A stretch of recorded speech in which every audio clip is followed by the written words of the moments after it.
7:30, so we may as well begin here. Good evening, everyone, and welcome to the St Brelad's No.2 Hustings. I'm Fiona. I'm normally news editor of the Bailiwick Express, but today I am chairing what will be, hopefully, a very interesting hustings for everyone. So just before we begin, one of our candidates here today, Garel Tucker, was unfortunately unable to be here. She's suffering from some illness at the moment. So before we move on to the statements and the opening speeches from our other candidates, I'm going to read this from her just to give her perspective on things. But she will also be available to speak to people, she said, Saturday at Communicare, 10 to 12 p.m. So she is still wanting to listen to potential future constituents. So begins. Good evening, ladies and gentlemen. Firstly, I would like to apologise for my absence this evening. Due to my recent hospitalisation, I am not quite back to full health, but expect to be back on the campaign trail very soon. Let me introduce myself. My name is Garel Tucker. My name is Breton, but I'm a Jersey girl. I'm 28 years old and I'm a mother of 3. I'm married to my husband Dan. We live in the Vingtaine of Lemoy, where my husband works, and we have been resident in the parish for the last 7 years. I made the decision to run for deputy as I feel I can no longer sit on the sidelines and watch the current government continue to ruin our island. As a young person, a woman and a mother, I feel I can offer a different perspective to the other candidates. If you give me the opportunity to represent you as one of your deputies for Llanelwedd and Lemoy, I promise to be an active, visible and vocal representative of the community in the States Assembly and a voice for the ordinary islander. I'm a good listener with a strong work ethic and team player. If elected, I will focus on parish issues, including the new Llanelwedd school, what happens with the old school site, ensuring that residents' views are properly heard. We must also get a grip on rampant population, which is perhaps this government's biggest failure. I hope to be able to meet as many of you in the remaining 2 weeks before Election Day, and I will be at Communicare on Saturday morning between 10 and 12 if you would like to talk to me and ask me any questions. Otherwise, my contact details can be found in the leaflets that are available this evening. Please do not hesitate to call. Please consider giving me one of your votes on the 16th of May and voting for my Reform Jersey colleagues for a more representative assembly and a fairer island. Thank you.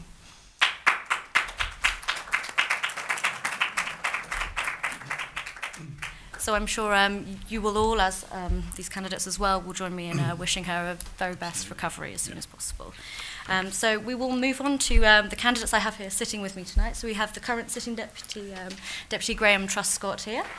We also have our Reform Jersey, who's standing alongside Garel Tucker here, Deputy Montfort-Tadier, and also we have Tony Pike here, who is also going to be contesting the seat. So we will hear their opening speeches. They'll be around 4 minutes long, and we are going to start, after doing a draw, with Deputy Graham Truscott. Thank you. Thank you. Right, just before we start, can everybody hear me? Excellent. Good evening, ladies and gentlemen. My name is Graham Truscott. It's been an honour and a privilege to represent you as your deputy for the past 3.5 years in the government of Jersey. In my first term of office, I was appointed as Assistant Minister at Social Security. I was given political responsibility for the Back to Work scheme. I'm pleased to report we have now the highest number of people in work and the lowest unemployment numbers since 2009. I've also served on the Planning Committee and determined over 300 planning applications. I'm passionate about preserving and safeguarding Jersey's green zone and coastal areas. I care about our heritage properties and how new buildings and extensions impact their surroundings. My attendance record in the States Assembly has been 100%, and I have a near 100% voting record. I sincerely hope my voting pattern has reflected the views and beliefs of those who voted for me. There are so many challenges ahead. Brexit, under a year away, and the political potential impact on our economy of this historic divorce is still uncertain. The government is trying to predict all possible scenarios and are planning accordingly. Currently, Social Security are conducting a major review of the benefit system and have engaged the services of actuaries to examine the resilience of the funds. The pension fund is in good shape. It stands at approximately £1.6 billion. However, the number of over 65s is set to double in the coming years, and as a consequence, the current annual pension payout of £167 million is projected to rise to £258 million by 2035. The impact assessment of this additional cost on taxpayers in the economy will have to be carefully evaluated, and important decisions will have to be made to mitigate the impact of the cost of this going forward. It is therefore imperative that we diversify our economy. We must continue to support and robustly defend our vitally important finance industry. We should help our farmers and find new markets. Sport, heritage and event-led tourism should also be encouraged, and would like to see more cruise ships visiting our shores. The new digital economy needs to be nurtured and encouraged. Now, a healthy and successful economy is vital to the future of Jersey. It provides the essential revenue to support public services. More affordable housing needs to be built to help our young adults get on a foothold on the housing ladder. We should also consider building more units for the over 55s, enabling them to downsize and as a consequence free up much needed housing stock. The government is on target to deliver 1,000 new units by 2020. It is a start in the right direction, but we do need to do more. Once and for all, we need to sort out the new hospital. There is to be an independent hearing, and I urge parishioners to go and have their say. I would also very much like to see a new Le Canave school project being delivered on time and within budget. For the sake of the teachers and the pupils, this new school can't come soon enough. Now, for me, one of the biggest issues facing the island's population growth, I believe that it is imperative we take firm control of the inward migration gate. This can be achieved with the introduction of work permits, as we did back in the 1960s.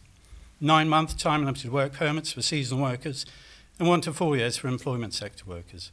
I'm sure you agree we simply cannot carry on adding thousands of people to our population in the way that we have. We must take control. There is so much more to do.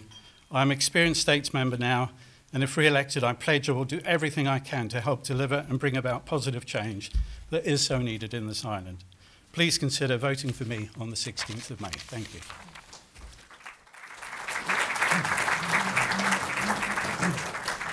Thank you very much, Deputy Truscott. So we will now move over to Deputy Montfort-Tadier.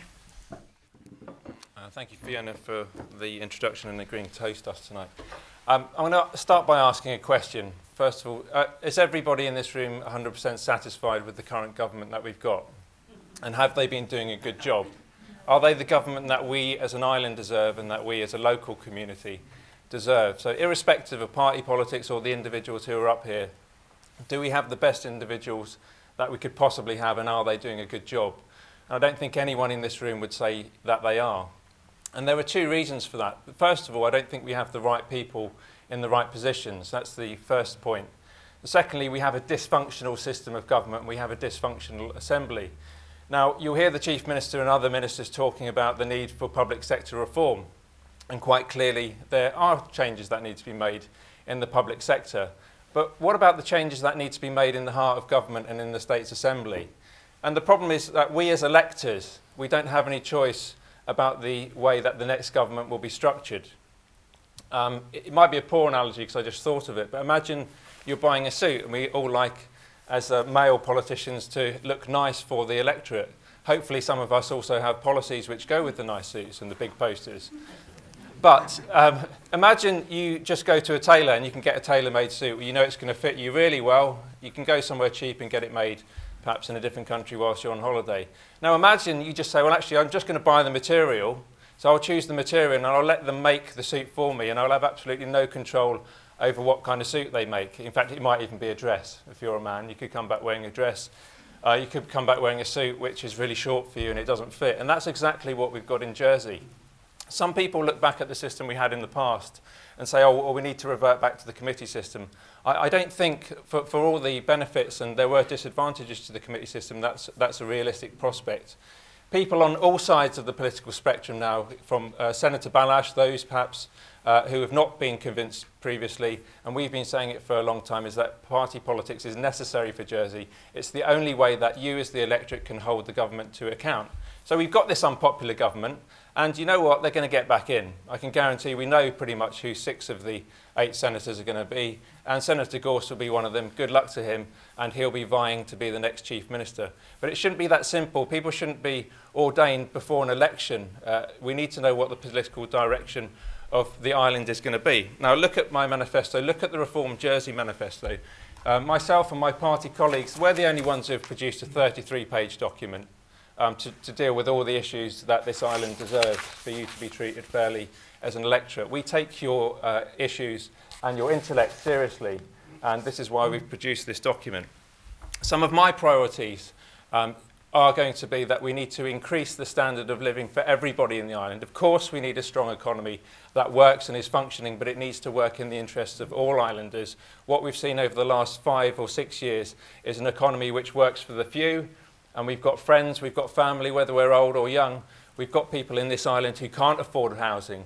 Often the housing is substandard. We've got people who work in poverty wage jobs, and that's not good for the individuals, it's not good for their mental health, and it ultimately means that we as a taxpayer or we as a society have to pick up those issues. So what you'll see in front of you isn't a communist manifesto as some would like to portray it. It's basically a moderate social democratic manifesto that we should all be doing. I'm sorry I haven't been able to go into all the points in such fine detail in a short period of time, but what I would say to the electorate is perhaps to requote Andrew Green, and I think he was paraphrasing Albert Einstein, is that if you do the same thing over and over and expect to get a different result, then you know, more for you. But actually, I believe in the electorate. This time is the time for change, and that by voting for a team, we can have finally the government in the island that we deserve.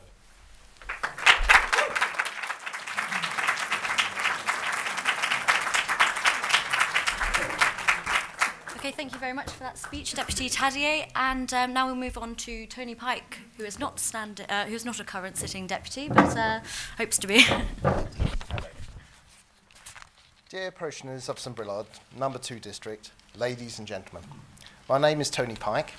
As a passionate Jerseyman who lives in this parish and district, I am motivated to serve our island and do what I can to improve life for us and the next generation. Throughout my life, Jersey and its people has been good to me. I wish to give something back with the benefit of my experience after working 30 years at the Jersey Evening Post, truly at the heart of island life. I have photographed all the things that make living in Jersey so special.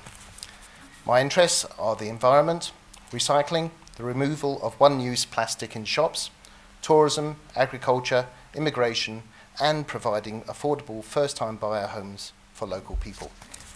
All of these are key for the future well-being of our island. We should be valued in equal importance to the finance industry. Furthermore, I believe we must diversify our economy. However, if I was honoured to be elected as one of your 2 deputies, your concerns and parish issues will be my first priority before anything else. This is, after all, why you would put your trust and voted for me in the first place. First-time buyer homes.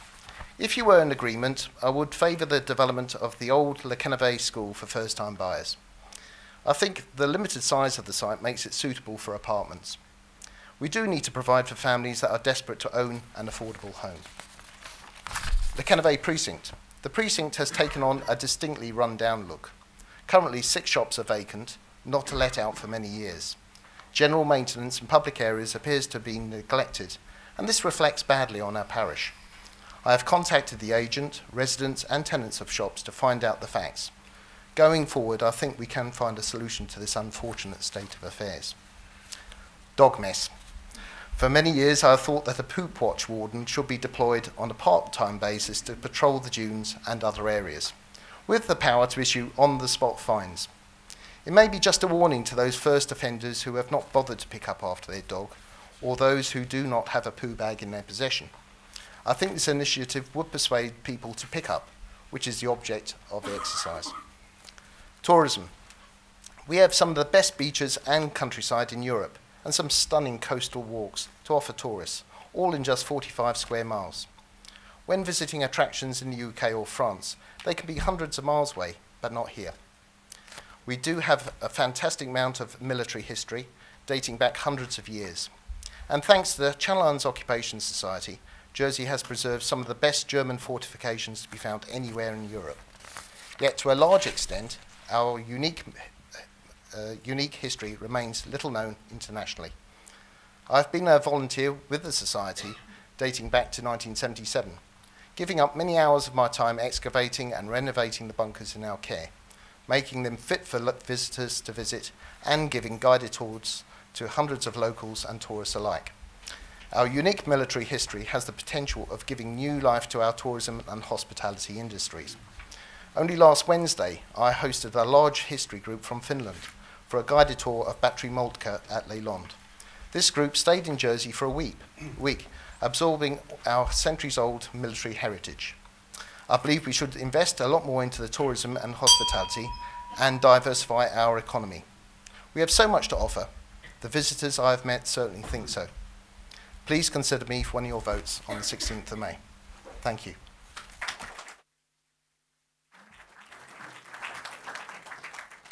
Well, thank you very much, Mr. Pike.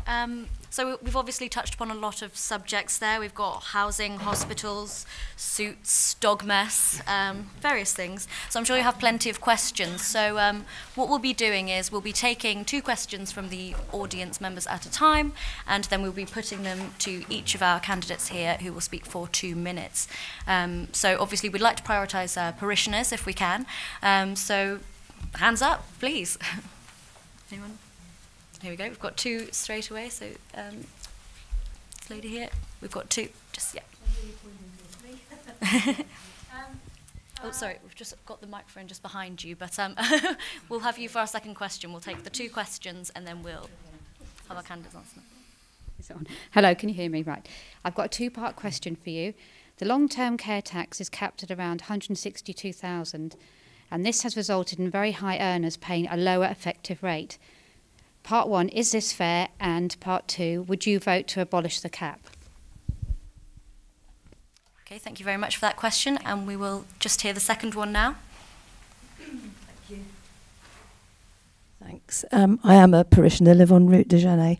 I was just wondering, the independent candidates, you know, over the years, I think voters have been very unhappy with the way things are going.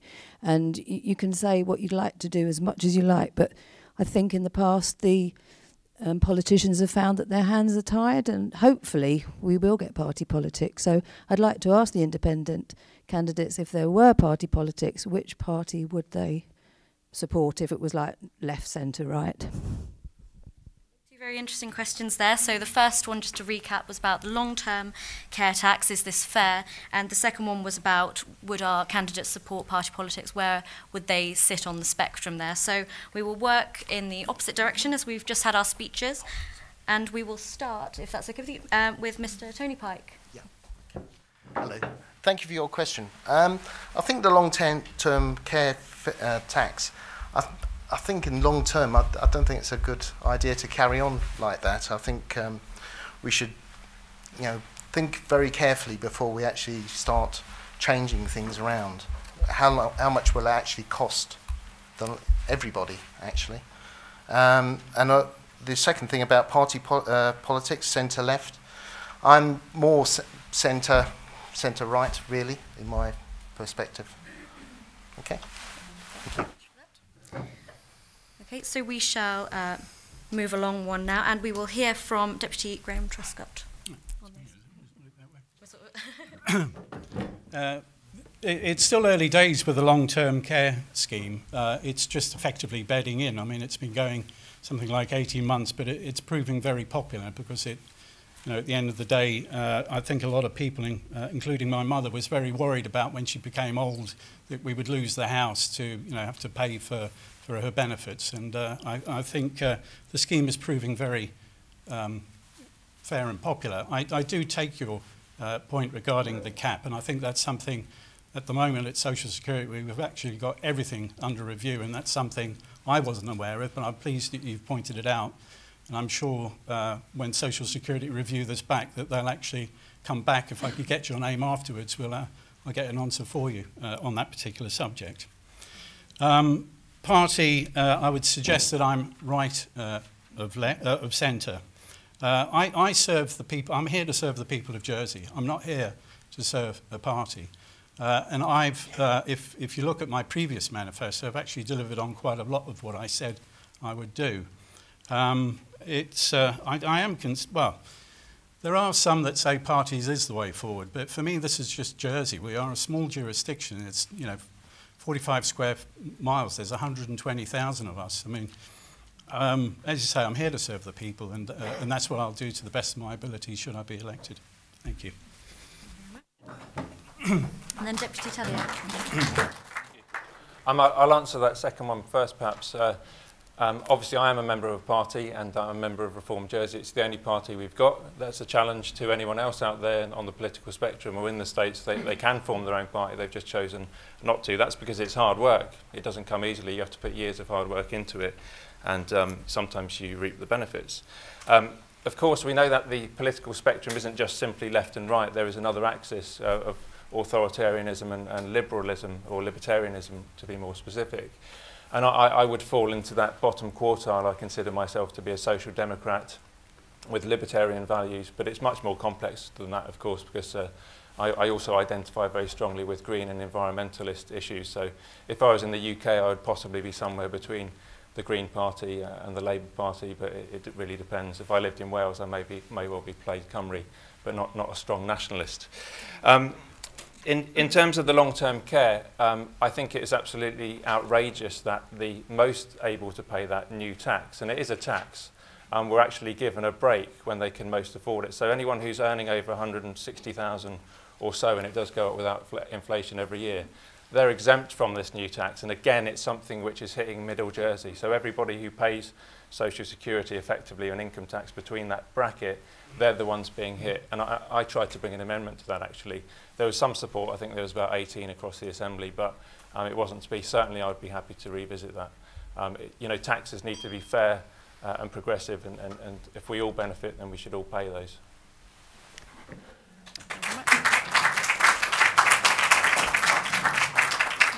Okay, have we got any more questions? I can see some hands that have... Oh, we've got a lot more now. So this one went straight up, so I'll go here to begin with. Thank you very much. My name is Carolyn Burgess. I asked this question at the senatorial hustings, but only one of the 17 people answered it. My main, should we say, look forward is for affordable housing for our children. I have 2 children and 1.5 grandchildren so far. So they would really like to own their own house. Now, I understand that we need to build as many as we can, but my question is, what about all the small houses all over the island which have been either knocked down or extended to put them way out of the price range of most of our children? I understand that the planning committee is really keen on building large, unaffordable houses, especially in the coast, but we won't go into that now. But I just wondered what you felt about the future. If you look from the coffee bar at Waitrose over all the nice little small bungalows up La Marcondre, if we're not very careful, all those are going to end up into houses in the 700, 800,000 and take them right out of the price range of our children. Thank you. Thank you very much for that. I think next one, I think your hand went straight up first time round, so we'll go to you. Hi, good evening. I'm also a St Brelade resident. My concern is around landlords refusing to rent to families with kids. The law is still not written, and families are being made homeless. I'd like to know personally where you want registered children to live exactly. At the minute, there's quite a lot of families being made homeless because of this. They're unable to find decent, affordable accommodation that will rent to families with kids. It's inhumane and absolutely disgusting, in my opinion. When will you stop this behaviour, and when will you make sure people will get accommodation? Are you going to abolish qualifications? Because there's housing in the quals sector, but non-quals people cannot go for it. Candidates, so what would their solution be to that problem? Okay, thank you very much for that. Perhaps we'll start with Deputy Taddy, as you were last to speak last time. Yeah, I mean, I sympathise with your predicament. There are thousands of people in Jersey without residential qualifications, and it's not always a group that politicians pander to. Perhaps for understandable reasons, they're not always politically engaged, but that's not how we should decide who we help in a democratic and compassionate society. And I think we've got to the point now where we do actually have to question what is the purpose of having qualifications. It used to be that we were sold the idea that it was a way of controlling the population, and what this current government and previous ones have been abjectly abysmal at doing is actually controlling the population effectively. What it means, it makes people suffer. It does push up the price of housing in those sectors. And interestingly enough, the States has agreed to start talking about the rights of children. So the current government has said that it's willing to aspire to sign up to the UN Convention on the Rights of Children. But of course, the problem with that is it applies to all children wherever they come from. And I fully accept that there needs to be restrictions on who can come to Jersey. We're a small island, but especially when it comes to the most vulnerable children, I don't see any difference between where someone comes from when they're a 5 or 10-year-old. They need to be looked after. If they're educated and their parents are in the island, then I think we do need to genuinely look at that. It's something I would consider. And the second question was more generally about affordable housing. It's something that comes up all the time. You need the political will to address it, Mrs. Burgess, I think, so any states members can talk about it. There are key issues, and we identified as a panel that empty properties need to be looked at, for example. There were 3,000 of them in Jersey at the last census. The other key thing is to make sure that houses, when they're built, if they are affordable, and we should only build affordable housing, I think, have a moratorium on unaffordable housing, then they need to remain affordable and should be sold back to a scheme, not to be sold on the open market for speculation and profit. I think that's what used to happen with the state's home loans. And if we bring back the best of what used to happen in the past, I don't think those various solutions could be combined to address those issues.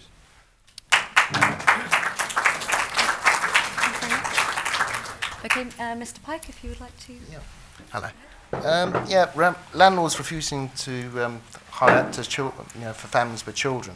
That's again another difficult one because you don't want to put too many controls on the whole housing stock.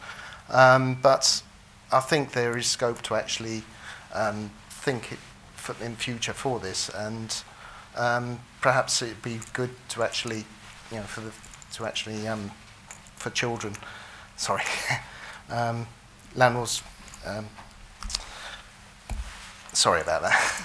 I'm a bit nervous. And the other one is affordable housing to the housing stock. I think also with that, when it comes to the actual building into the gardens and things like that, I think we're going to have to start. Sorry, I'm just a bit nervous. Just sit down. Sorry. Sorry. Perfectly natural. Yeah. Okay, so are you Yes, happy to go ahead? Okay, Deputy Trustee. Thank you. Start with the affordable housing first of all. I was talking with the Constable of Trinity only yesterday regarding, they've done a really good scheme up in Trinity.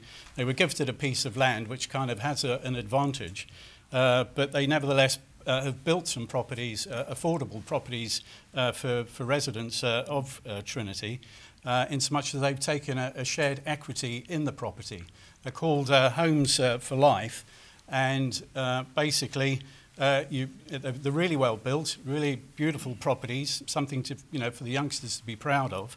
And they can stay in there for the entire life, but if they do decide, and there's been enough uplift on the property, then the parish will take their third equity out of the value of the property, and then they move on. That has, I think, got potential, and I think it's something we should look at. I mean, I was particularly lucky, and I'm sure there's many in here that actually had the good old states loan, which kind of, projected us into the housing market. We could look at something like that again. But regarding to affordability, what is affordable? £300,000, is that affordable? I think it is, possibly.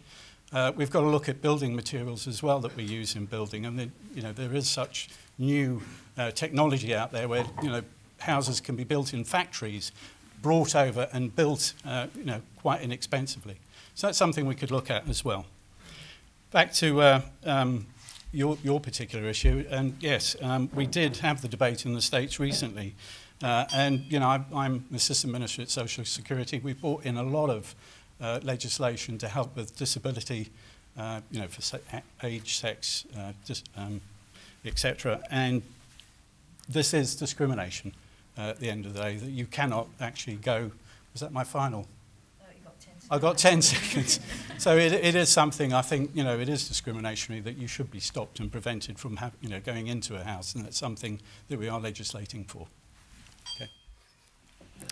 Okay, 2 more questions. So I've seen this hand go straight up here. I'd like to take the first, and perhaps at the end of the row there as well, we'll have our second question. Good evening. My name's Sharon Cox, and I'm a resident of the area. Right. The question I'd like to ask all the candidates, and I don't want to cop out on this, who would they like to see as Chief Minister?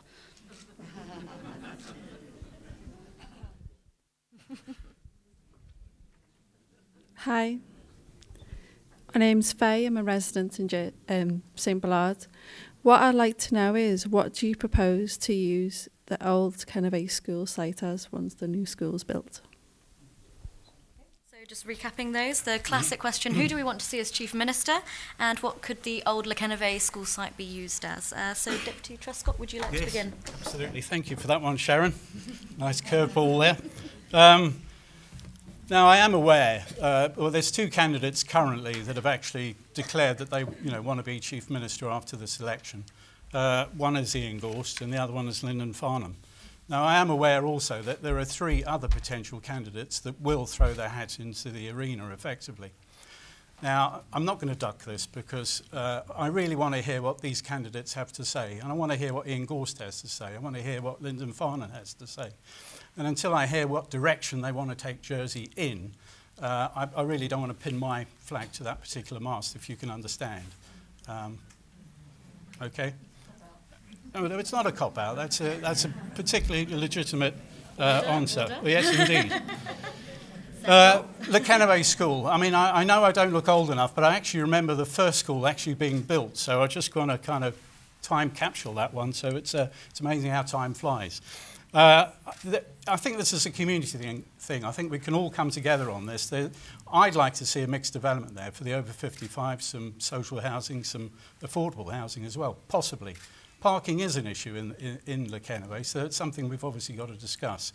There is mention of also putting a new parish hall up there, and there's also putting a community centre. Again, it's something, as a community, I think we should all get together and talk about it and come up with a perfect solution for what's needed there. Thank you. Thank you very much for that. Deputy Tadier, would you like to go next?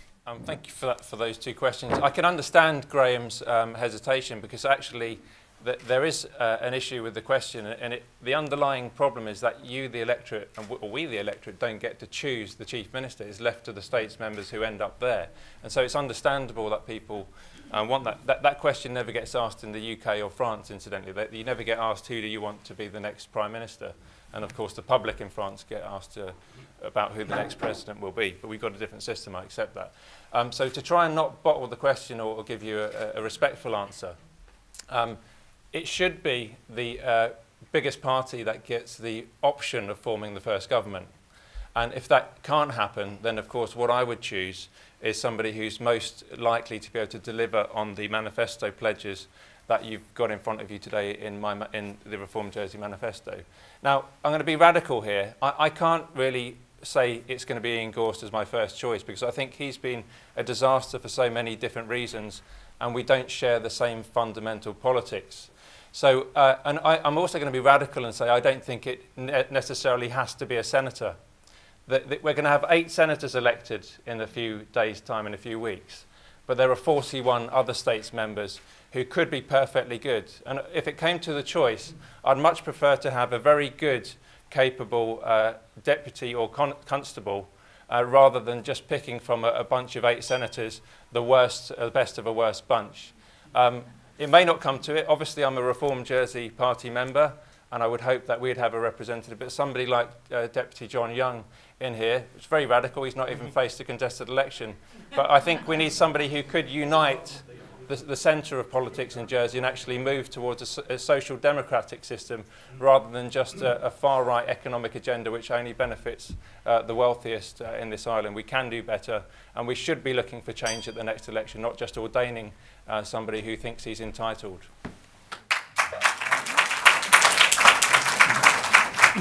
Thank you for that. So, Mr. Pike. Yeah. Thank you for that question, Sharon. I think Deputy John Lafondre would be very good, actually, as our new Chief Minister. He's done excellent work through scrutiny, and he always gives great, reasoned arguments for everything. I think he'd be excellent. Failing that, or Lyndon Farnham would be, I think, is quite good. But John Lafondre, I think, is my favourite. And yeah. And then use of the Kennebay School or the old site. I think I've already mentioned that. I'd like to see some first-time buyers' apartments on the site. I think it'd be quite good, but I mean, I'm open to parishioners for their feelings on it. You know, being as I live up here as well and see everything around there, and it strikes me as being perfect for first-time buyers' housing because we've got such an acute need for it. Okay, thank you. Well, thank you very much for those questions. That spiced it up slightly, so plenty more of those, please. I've seen a hand go straight up here, so we'll go with that one, and then perhaps yourself, sir, afterwards. Oh, good evening. I would like to know from each candidate at least 2 environmental policies that they will introduce if they get elected, because I think there's a general lack of green policies that are being followed by the states at the moment. Thank you very much for that, and then it was this gentleman over here.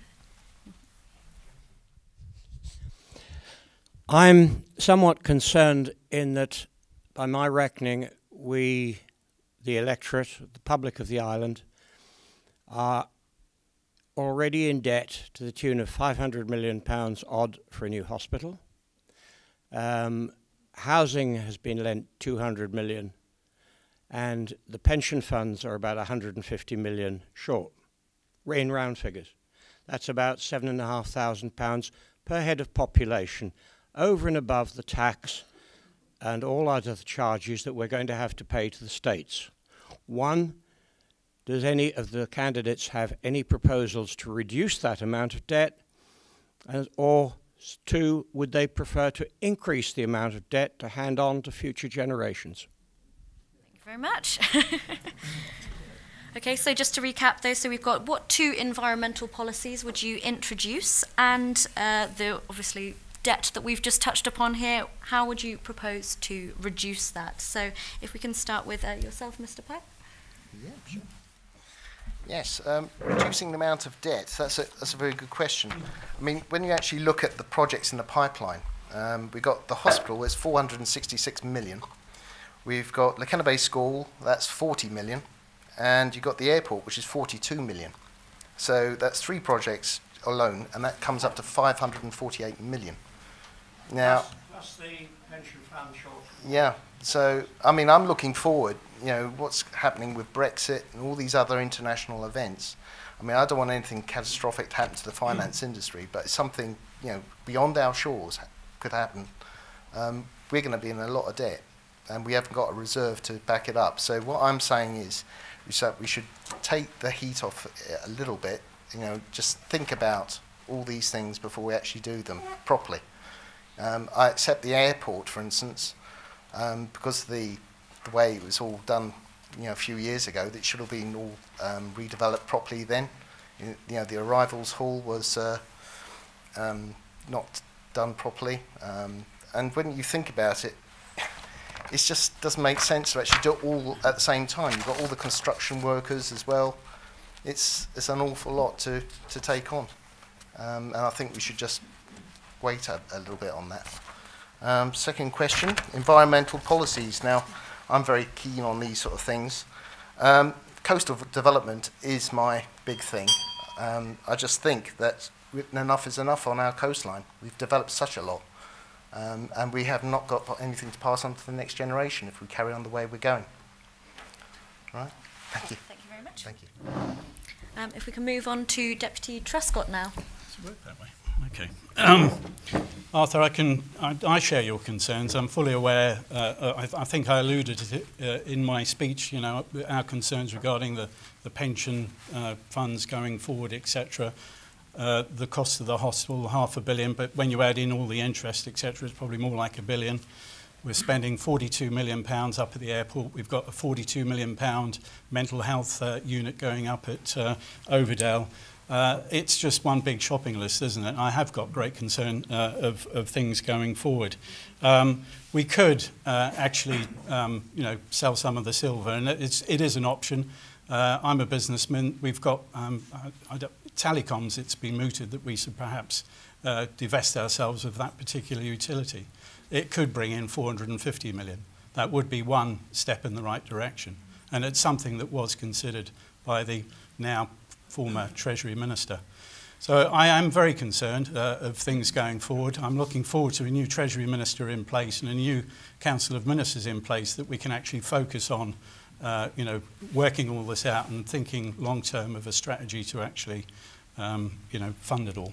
The good thing is, and I did, if you've read my manifesto, all of our funds are actually invested extremely well, and we did return £300 million in the Social Security Fund the past couple of years per year, so that's really added a lot to them, and so did the other funds. They produced 100-odd million. So there is scope for the future. Regarding environmental, I care very much for our environment, and what worries me, particularly with what ends up in our water and with the use of nitrates and things like oxydixel. It's just abhorrent when you think we are just bags of water, effectively, and then you're drinking pesticides and chemicals from the water. So what I'd like to see is farmers actually be reined in slightly of what they actually put on the soil, so that what actually ends up in the water is better for us. Thank you. Thank you very much. And then Deputy Taddeo. Before I start, can I just apologise to the lady? I didn't answer the question about the Kennebec School. So very quickly, I think that that needs to be a decision which the community is consulted on. It can't just be high density housing which is imposed upon the community. There needs to be a payoff. I think the community suffered quite a lot, and we're going to see increased traffic, but I'd like to see more community use. Perhaps Parish Hall, I've mooted that before, could come to the Kennebec where it rightfully should belong. That's where all the population lives, and that there should perhaps be allotments and perhaps some sheltered housing, but it should be very low density. And that segues into the environmentalism question. It's so difficult to choose just two, but there should be solar panels as standard on all states buildings first of all, and on all new builds that the states produce, and on all new builds full stop. And if people can't afford them, then we should consider bursaries, but they pay off in the long run. When we've got high energy bills, it just seems to make sense. We've got south facing, west facing, and we do it with the coatis. The farmers know about that. Why don't we capture that with solar panels? That's the low-hanging fruit. And the other one is plastic bottles. We don't really need these. We can filter water, especially if we tackle the nitrates problem in Jersey. So plastic is a global issue as well as a local one, because we have to dispose of it. There is a fundamental thing here, is that I hope we all acknowledge that spending is necessary. That's why we have governments. So I think we agree that we do need schools, and we do need the building of a school, especially in the Kennebec. It needs to be fit for purpose. They've suffered too long in a substandard building, and we do need a new hospital, and these things cost money, and it's paid for a little bit like you would do with a mortgage or an HP thing, and it's important that we know who's paying what. That's the key thing to determine. Now, we do need a government, because we've had a dysfunctional government, and because they've been squabbling, we're left in the predicament that we still don't have a hospital site yet. It's going to go to the next assembly. It should, in my opinion, have been built on the Esplanade or the waterfront area. We know that there was a big protest, and a lot of us went there, even though some of us are competitors today, but we were there. And the public have been shortchanged, and the price has now gone up. And of course, a lot of them who were responsible for that are jumping ship. So yeah, we must eliminate waste, but we also have to accept that taxes are likely to go up. Under Reform Jersey, we've got a system which is sustainable, so that most people's taxes will go down, and we ask the most wealthy to pay a little bit more. And actually, we do need to benefit from the public services of schools, hospitals, and everything that goes with it for the public good. So let's be honest. Okay, next two. We've got, I can see one was at the back there, and then would you like to go? You've had your hand up a few times. So. If I may touch on the taxation, do the candidates think that it is time the middle-income taxpayer stopped having to bear the brunt of the government's struggle to raise revenue? Thank you very much for that. And so one at the front here.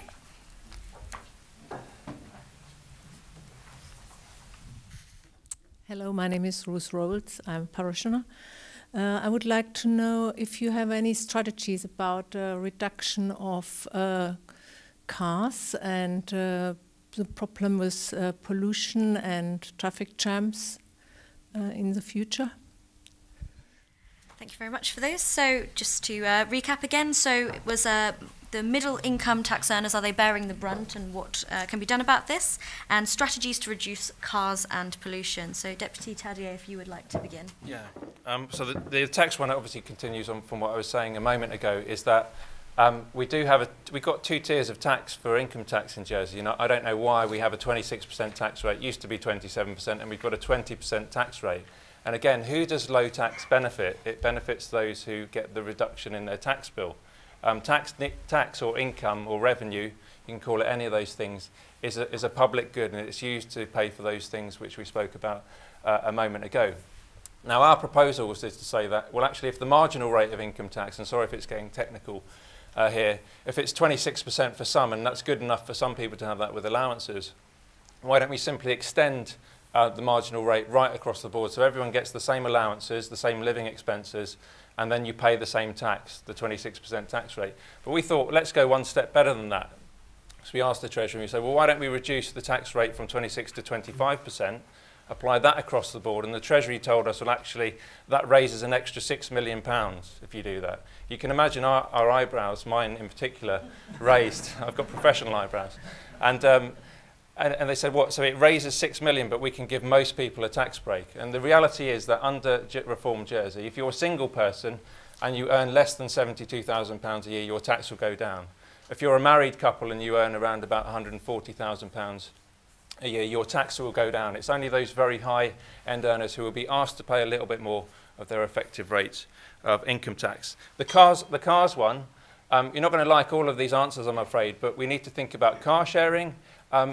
It's because of the convenience of the car. That's what makes it so appealing. It's convenient, it's cheap. Parking is still relatively cheap, not for everybody, but you know, we need to make car sharing, the bus cheaper, more regular in those areas where it's not regular, and get people on their bikes and walking, because obviously that's good for the healthy population as well. Not easy, but we need to, you know, provide a carrot and a stick, I think. Thank you for that. And then, Mr. Pike, would you? Ruth, that's a good question, thank you. I'm a firm believer of the park and ride type system. If we can develop that, that'd be very good. I'm also a very keen motorcyclist and cyclist, so I think they be developed as well. Anything really to get that pollution down, really. And walking, that's always another good thing, of course, to encourage that. Because we're only such a small island. I mean, really, when you think about the amount of cars that are on the road for such a small island, it's quite ridiculous, isn't it? So, yeah, I encourage, you know, cycling, motorcycling, walking. I do a lot of walking with my dog everywhere. I think that's fabulous. So if we can do that.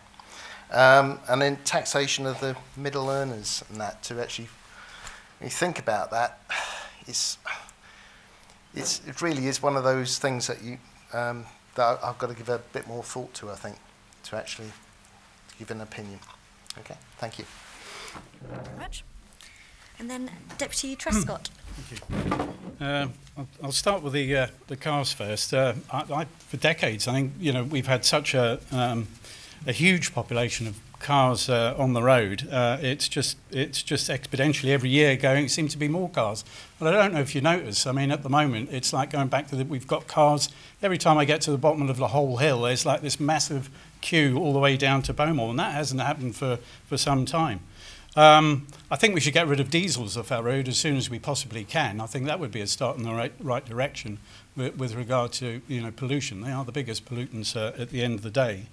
The government has been building a lot of cycle paths. I mean, that all around the island, and we've obviously got one now that's going through St Peter's Valley. So that's proving very popular, and getting people back onto their bikes, electric bikes. I mean, that's good for the waistline as well. Buses. My brother's just picked up his bus pass. He's delighted. It's just retired, and I think we should get more people to encourage more people onto the bus. That makes sense as well. With regard to the tax, you know, we all since 2008 the world has changed. I'm afraid it's you know, there's been no interest in the banks. We're all being squeezed one way or the other. All I can say is that the government is currently reviewing the entire tax system. It has been historically set at 20% since the war, and it's given us a stable and reliable jurisdiction where people come and park their money and invest in Jersey.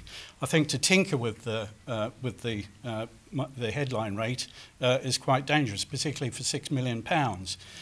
When I said earlier, you know, £300 million from just investing. So it would be a shame to meddle with that. But it's something the government is currently looking at, and I hope that, you know, they are considering Middle Jersey. Thank you. Very much. Okay, I saw a hand shoot up right here, so I will take this one. And then perhaps, should we go to yourself, sir, as well, nearby? The states are sitting on a lot of unoccupied and rapidly falling into derelict property. Couldn't some of this be sold to ease the burden of borrowing? And I'm thinking particularly of Small Fry, I suppose, La Folie Inn, the Picket House in Vine Street. But what about the old St Saviour's Hospital and Fort Regent? Thank you very much. And if we could pass it along to this gentleman. Yeah, just wondered what the candidates thought about the extremely large number of sitting members who are not seeking re-election. Is that political evolution, or is it a rush for the emergency exits?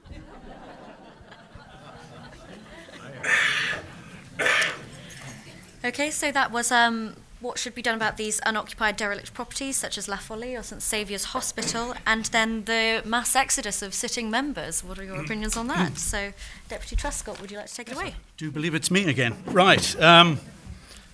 Yeah, where should we start first? I said earlier, we've got assets all over the island, and this government and previous governments have been shocking at looking after their real estate.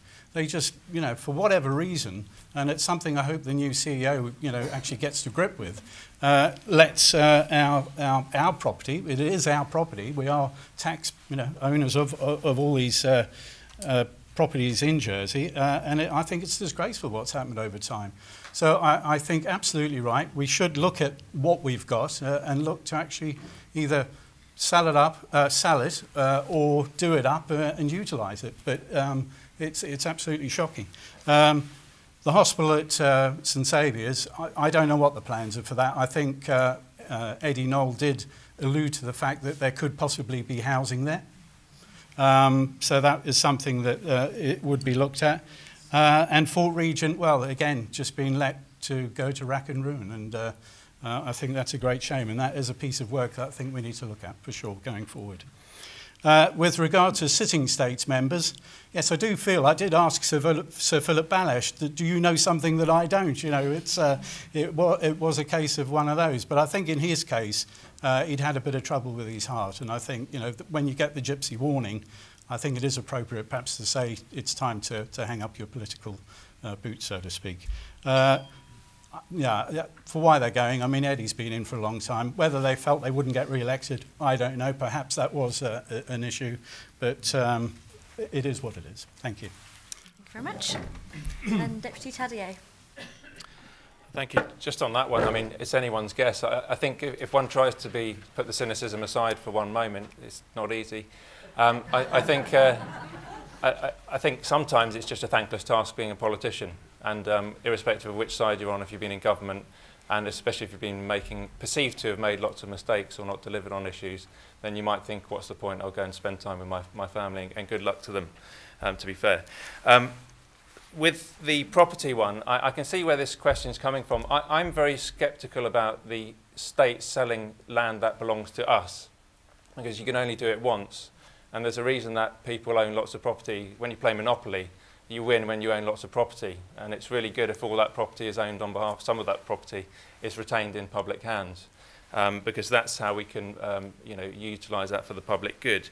But I do agree with, I think, part of the question's motivation, which is to say that the States has had a dereliction in duty, and what we've got as a consequence are derelict buildings. So La Folie is a travesty. It's been sitting there. As a musician and somebody who fights for culture, I would love to see that on a long lease, or to somebody who's capable of running a really top-class music venue, bistro for tourists and locals in the area, where we can have jazz music, for example, and we can really showcase the best of Jersey in that area. Fort Regent, I wouldn't want to sell that off. I think, again, we could have a long lease. It could be used for university halls of residence, for example. The university idea is a growing one. I think it's great to get new people into the island who are not necessarily going to stay for a long time, but bring that vibrancy and actually, you know, bring some money into the economy and put Jersey on the map for perhaps the right reasons for a change. Mr. Pike. Yeah, states property, so the actual states properties, you've got to look at it from a heritage point of view as well when you look at all these things. I wouldn't like to see them sold off and turned into something else when you're looking at the heritage point of view sometimes. It's just one of those things that you've got to really look at very, very carefully before you start changing a use, and is it going to be changed, all the interiors, the exteriors. So yes, I'd look very carefully at that. And then sitting members not seeking re-election, well, you know, perhaps there's a time, you know, when you just got to just let go, you know.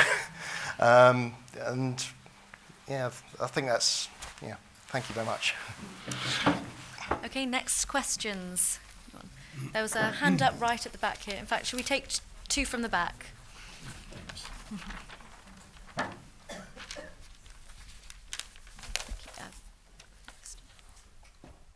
Hello, it could be a simple yes/no answer, I hope. Would you be in favour of removing the cap on the long-term care benefits? Would you also be in favour of removing the cap off of social security so that the £150,000 a year people are actually paying 6% like normal people? And would you agree that Locate Jersey should say there would be a minimum rate of 10% for all these obscenely rich people who are coming in here and paying no tax at all? I believe the gentleman to the side. Hi there, my name's Taka Fernandez. I want to know what you would do to support the building of a new skate park. Now, I don't want you to tell me, oh yeah, you support a new skate park, because you'll all say that's an election. But I want to know how you'll actually support it, because skateboarding and BMX has been introduced into the 2020 Olympics, and so far all skateboarders and BMXers are marginalised and pushed to the back, and they need to be brought to the forefront. And we've actually got some incredible athletes within the island, and they need to be supported. So I want to know what you will do to actually support and how you'll bring that about. And don't just tell me you support it and it's a great idea. What are you actually going to do? Very much for that. So we've got, would you be in favour of removing caps on long-term care benefits, for example, and social security? And also, what would you specifically do to support the creation of a skate park? So if we can start with Mr. Pike. Right. Yeah, skate park. That's an interesting one. What is the business plan for it? Bring these guys over from international countries to actually skate here. I think really when we've got to really put a good business plan together before actually investing a lot of money into it. Yeah, and long-term care benefits. That's another one to look at very carefully. I'd have to really look at that quite closely before giving an opinion. Thank you. Very much. And then Deputy Truscott. Hello Dennis, nice to see you tonight. Long-term care, we are currently reviewing that particular situation at Social Security. Reform have been looking at this for some time. We've been looking at it for some time. There is a source of revenue that we could tap into. I think we've got to look at it in the round though, because we've got to talk to tax and see what they're doing before we do it. But it is something we are considering as part of many measures that we're currently looking at. So on that one, yes. And also the long-term care. And I think we had the question earlier, and it's something, again, we will look at, I assure you. Did you mention 11Ks as well, or 21Es? Yes, because I think we missed that one. And what was your question regarding that? But normal people by law have to pay income tax at 20 or 25%. Yeah. Okay. Yeah. Yeah.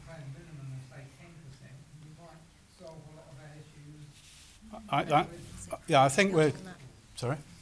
Yeah, no, absolutely. Currently, it's called 21E now. They've changed it for whatever reason, but hey-ho, it's just one of those. And we are a very popular destination for these individuals. I think there was something like 35 people actually applied to come to Jersey. You can understand why. It's a wonderful place.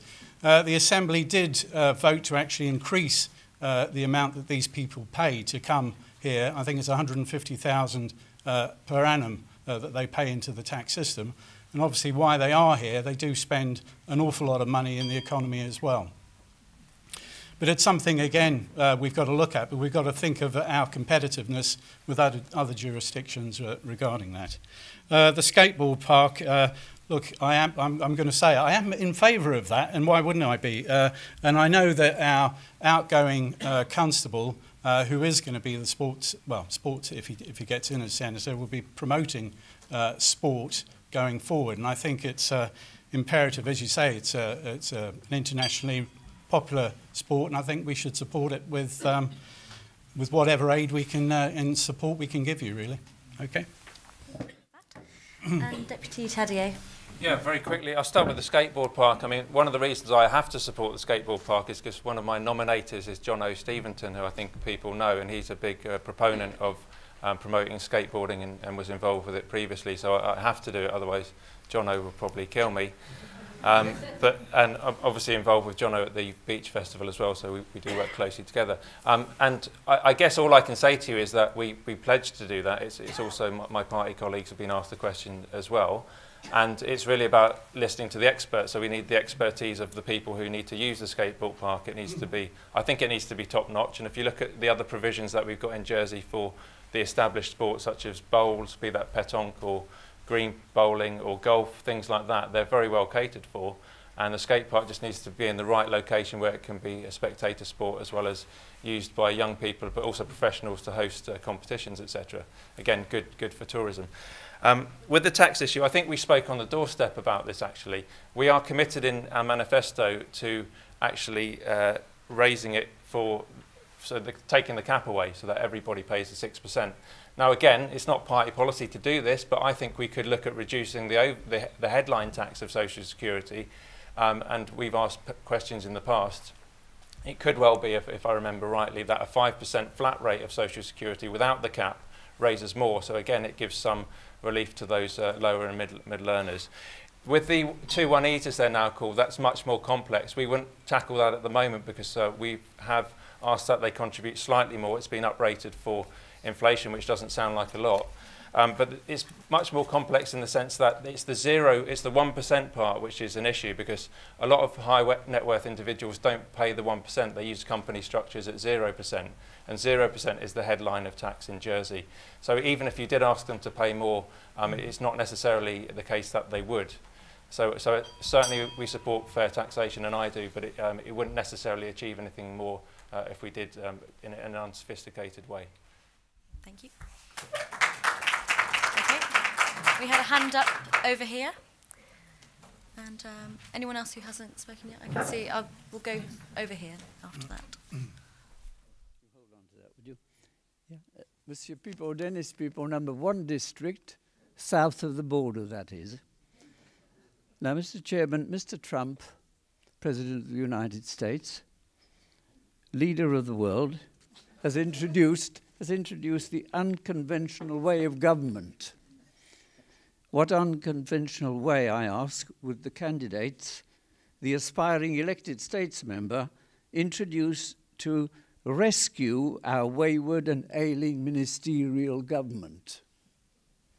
Goodness me. Okay. And then I believe we had a lady down at the back just here in the sort of purple jumper.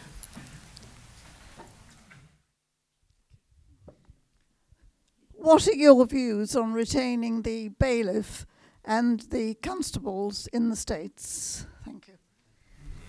Okay. Thank you very much for those. So we had, what unconventional way would you introduce to rescue, I believe, what was referred to as the ailing ministerial government, and the opinions on retaining the bailiff and constables. So if we'd like to start with Deputy Tadier. Yeah, we'll start with the low-hanging fruit. I'm absolutely in favour of retaining the constables in the parishes. I think if they want to stand for election as states members, they can, but there are two distinct roles, and often there are people in our society and in our communities who are very well placed and would want to be a constable, but don't necessarily want to be a states member, and vice versa. And I think it's the public who should have that choice, rather than us having a constable forced to be a states member, even when that individual may not want to, and even when we may not want them to either. So it should be about choice. I think with the bailiff, I mean, he's far too intelligent a person and well respected to be wasting his time in the States Assembly with such menial tasks. He's a trained lawyer who's risen to the top rank of the senior judge in the island, and he's also the civic head of the island. So irrespective of the philosophical and ideological issues that arise, as well as the perception for the island about having your superior justice presiding over your parliament, it's not an efficient use of time. We have to get commissioners in from the UK to sit when the bailiff and the deputy bailiff aren't there, and when it's a simple job that a politician and a parliamentarian could do for a fraction of the wage. So on those two issues, I'm quite clear. It might not be popular, but hopefully it's clear.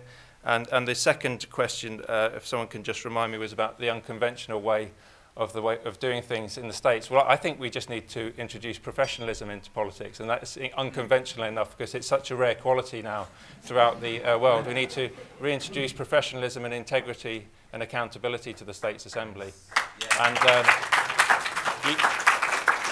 you can do that by taking your chance with independent candidates. Sometimes they might come up trumps, although they won't necessarily be able to deliver.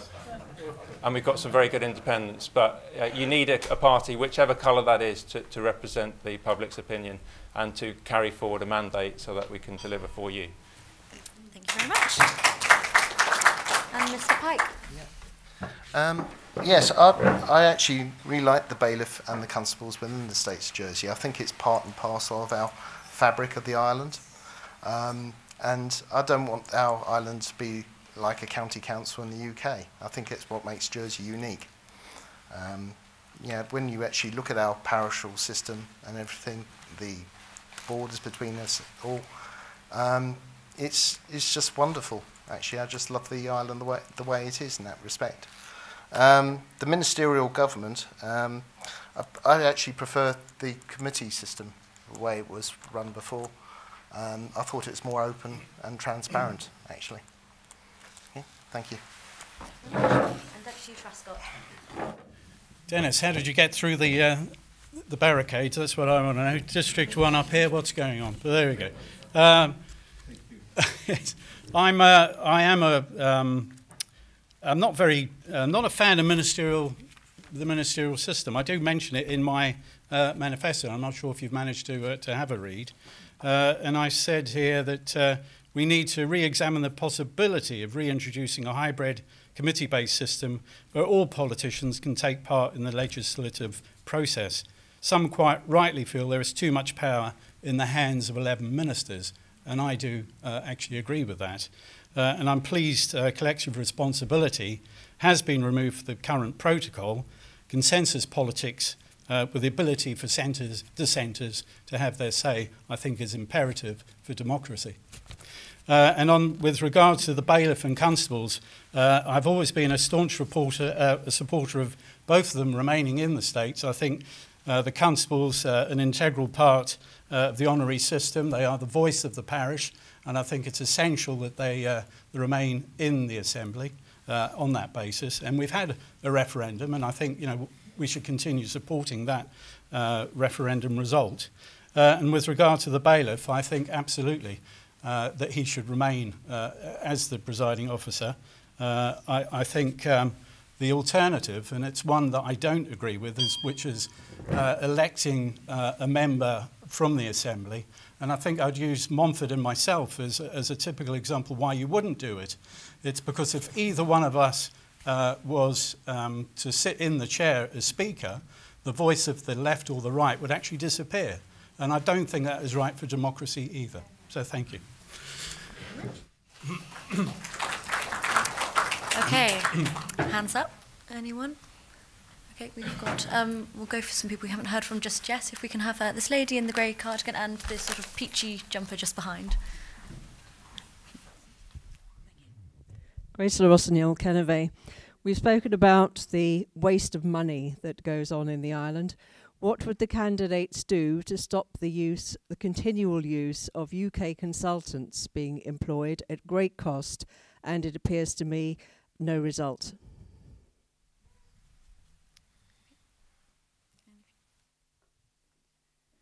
Good evening. I'm a parishioner for number 2.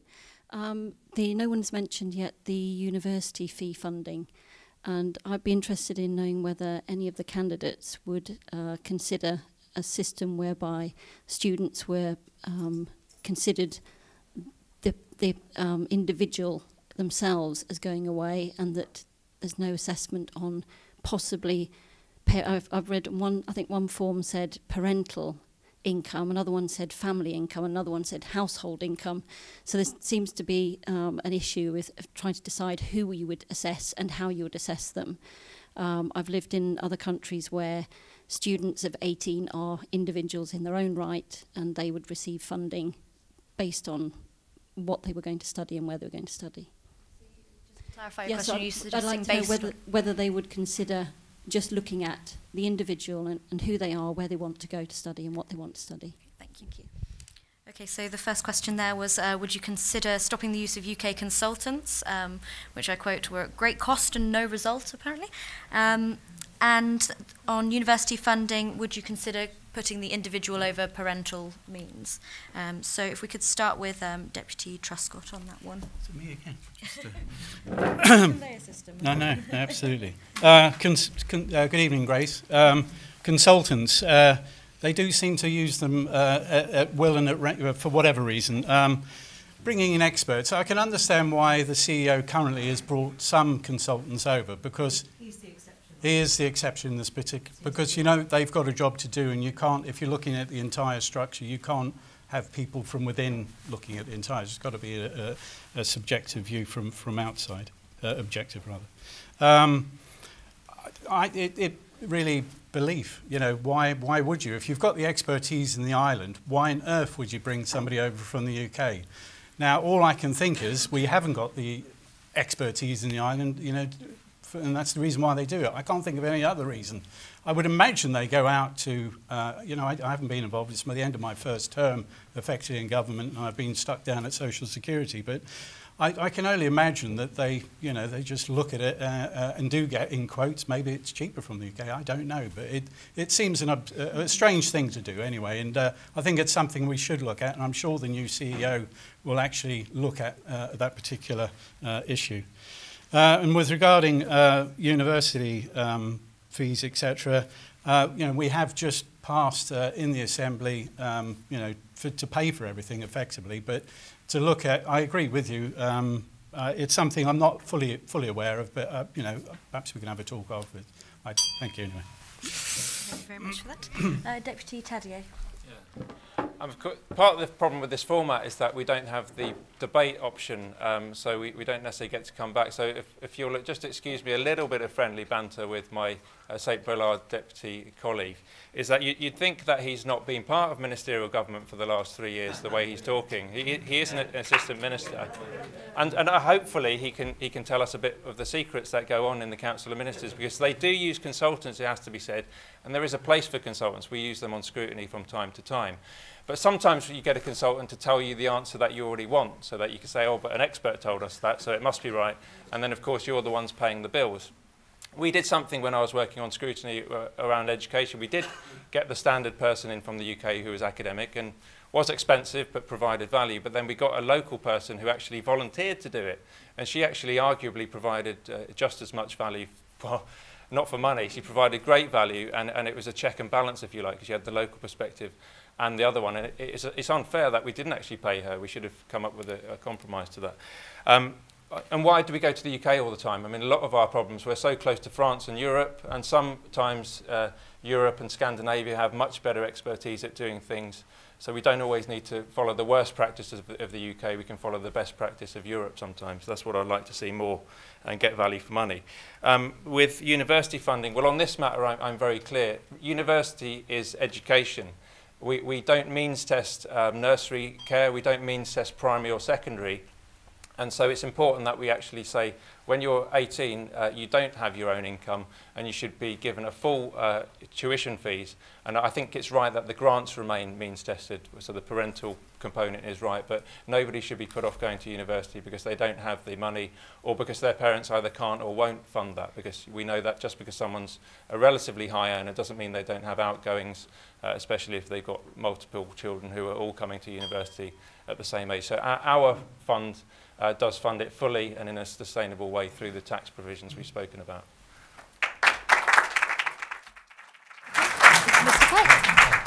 Yeah, waste of money with UK consultants. I think we can actually draw on our own expertise within the island a lot more. There always seems to be this automatic thing, go to the UK and check out what's going over there, bring it back here. But I think some of the times they don't take into account a lot of our local things. Basically, I think we should just be looking more within the island for expertise.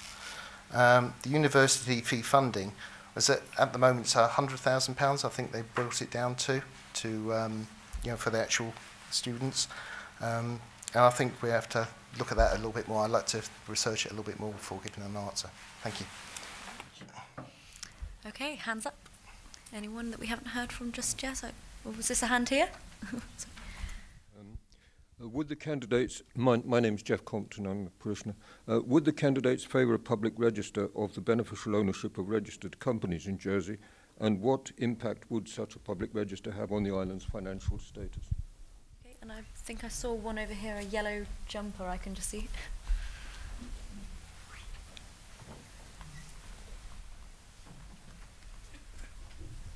Good evening. My name is Mr. Behay, and I'd like to talk about the hospital. Now, quite a few people, including myself, travel to the town at the bottom of Gloucester Street to attend Gwynedd Hewlin Wing. Now, it's fair walk from the bottom of Gloucester Street to Gwynedd Hewlin Wing. If they're going to move the outpatients to the back of All Saints Church, we'll never make it. And that's true.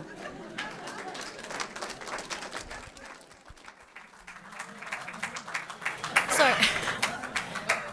I'm not sure there was a question there, but I will see if the candidates will give their response to how they would deal with that scenario. So the first one was on the having a potential public beneficial ownership register and what kind of impact that could have for the island, and then the problem with moving that part of the hospital. So if we could start with Mr. Pike here. Well, the hospital, when you actually look at the development plans for the whole hospital, I don't really agree with what they're actually going to do. I think, when it comes to, the hospital, it should actually be placed up at the Warwick Farm site. That's what I really think that should have happened, because there's the space up there to do everything, really. You could put the catering up there, you could put everything up there. So that's that part. And then the public beneficial thing, I don't know enough about that, so I can't really answer them. Thank you. Okay, and Deputy Truscott. Touch on the public register.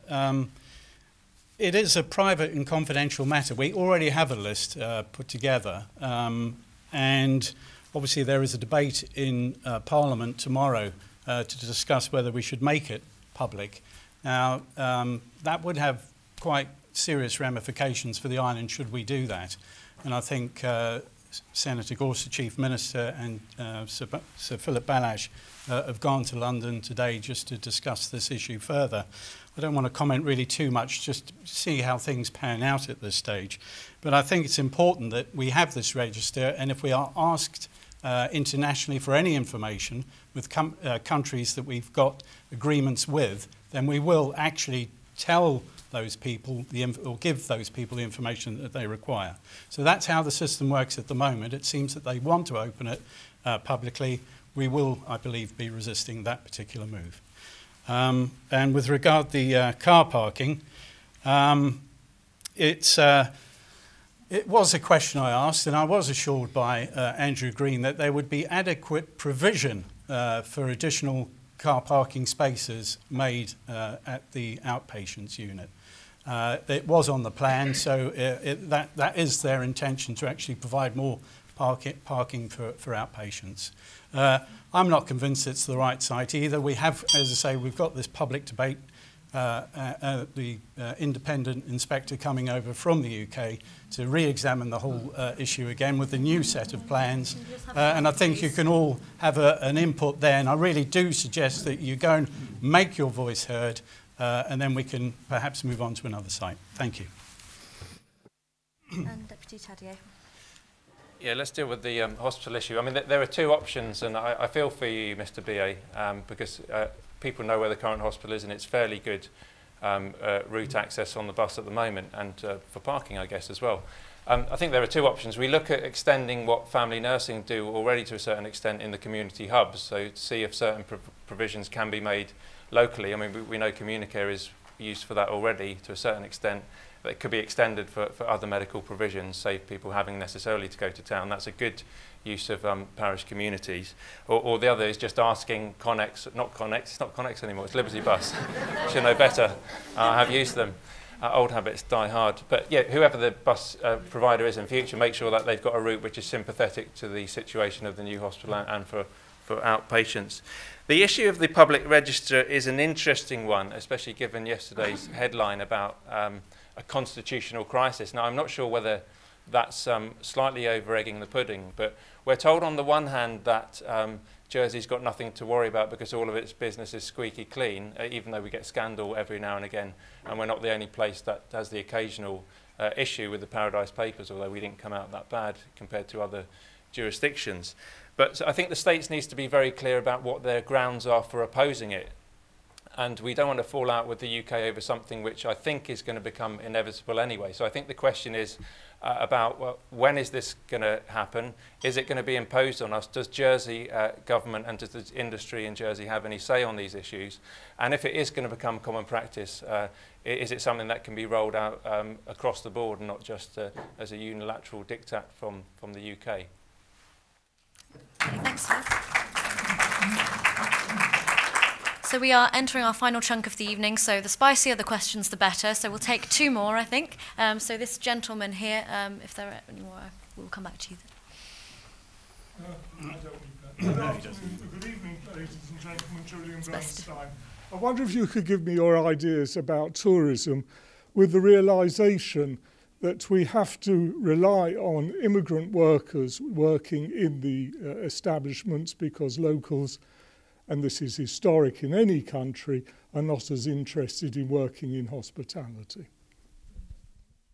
And then you just have this one. Hi.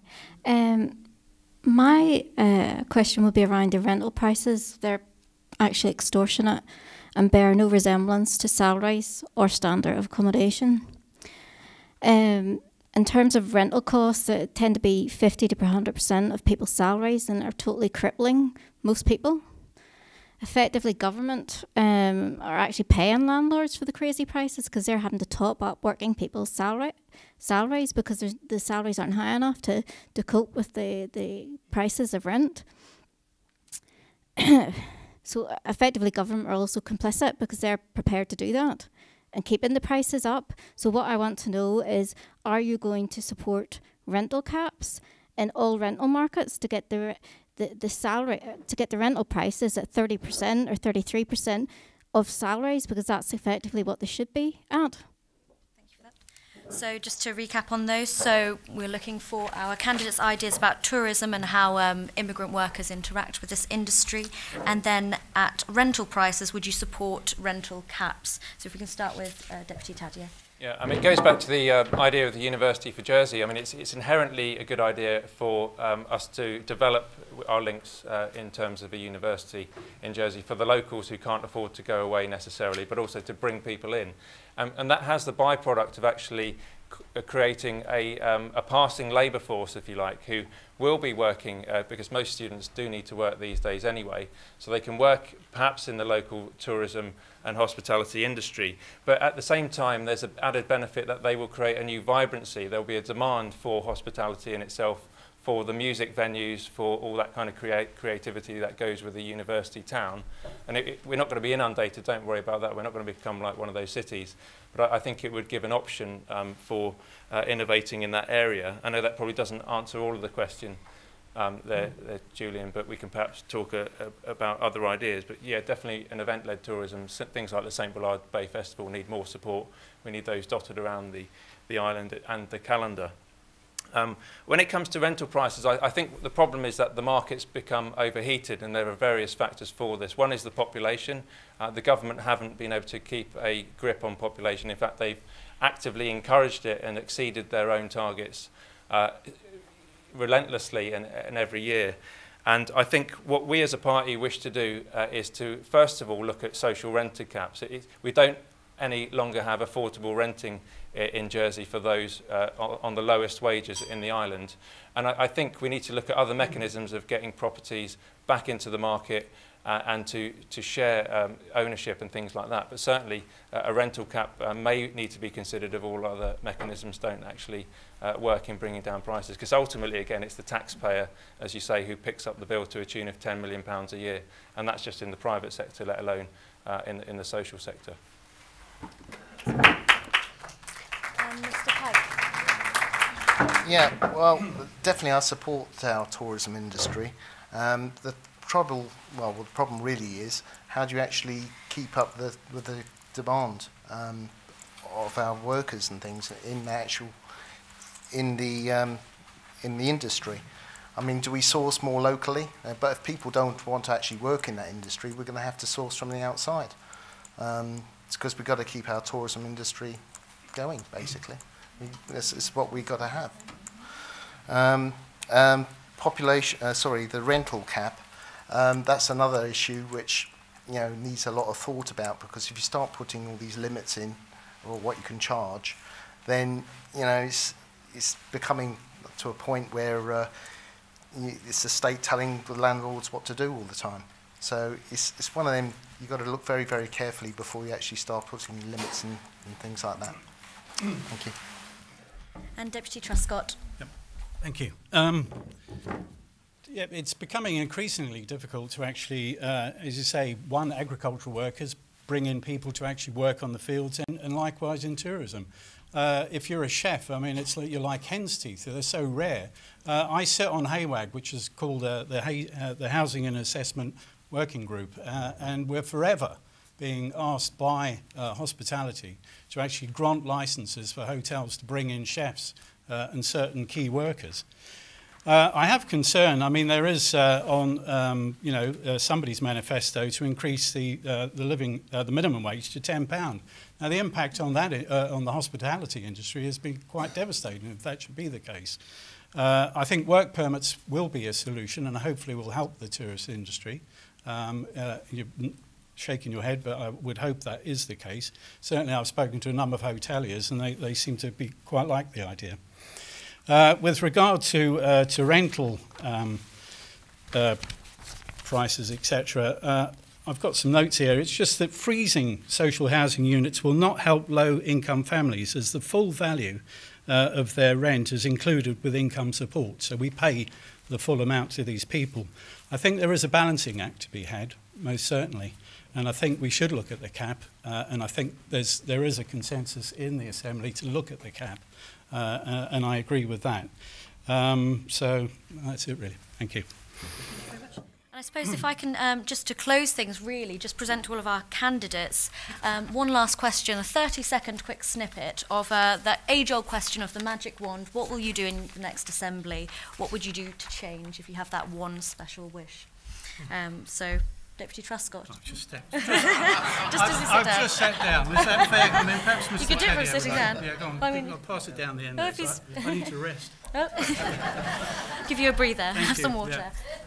Deputy Taddeo, would you like to go ahead? I'll go. Can I just answer more generally, I think, what some of my priorities are going to be? We don't have magic wands even in our jobs. My priority really will be the three areas of housing, education and health in the next Assembly, notwithstanding that there are so many different areas that feed into that, such as the environment, you know, the ageing population. I'll leave perhaps with one thought. If I can make sure that in the next 4 years we have a more cohesive community, because I think whatever complexion of government that we have is that we need resilience in our communities, and I'd like to see young and old working together more.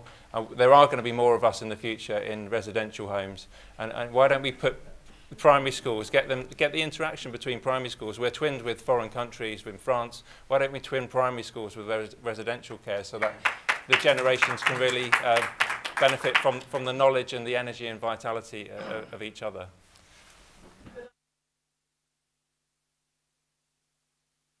Good to know. The friendship group for the elderly with the children's play group. We've started doing that recently. It's working really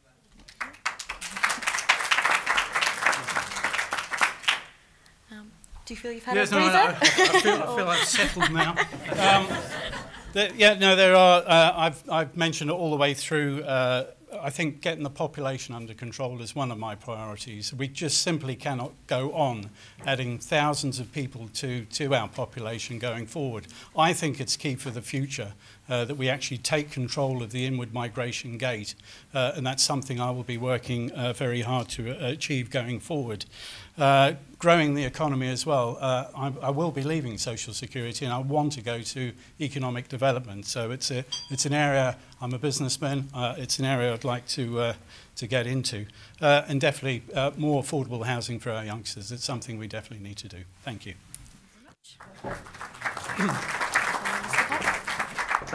I'd like to see more accountability and transparency in the states and in decision making.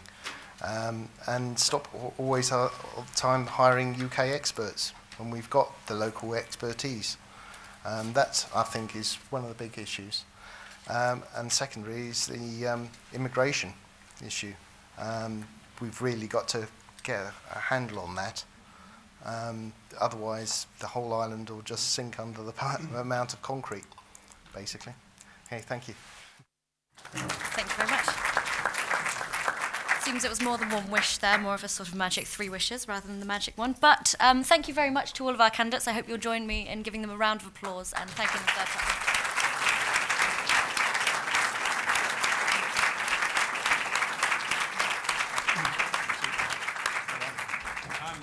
And I think that traditionally it falls to me, or the longest serving deputy, to thank the host. I think Fiona's done a really good job tonight. It's good to have...